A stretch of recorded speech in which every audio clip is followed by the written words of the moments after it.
حبايب قلبي عاملين ايه؟ الفيديو دوت.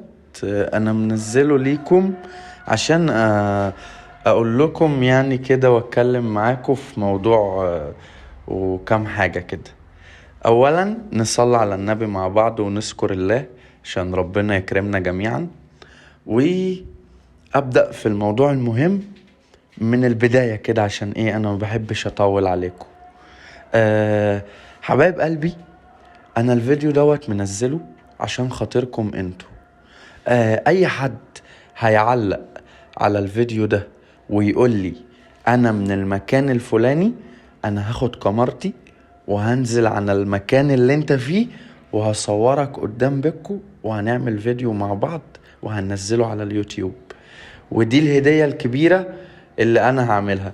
وحاجة مهمة جدا، انا بنزل كل جمعة اصور وامشي واتعرف على ناس جديدة.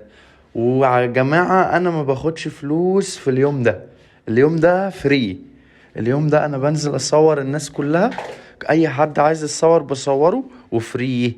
انا ما باخدش فلوس من حد، عشان في ناس كتير قوي بتكلمني بتقول لي يا نادر احنا كلمناك على الفيس وبعتنا لك فلوس، وانا والله يا جماعة ولا بكلم حد ولا باخد من حد فلوس.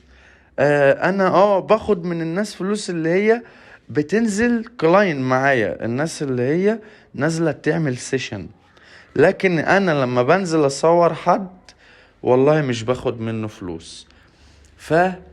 يا ريت نكتب لو عايزين تتصوروا من الكاميرا بتاعتي.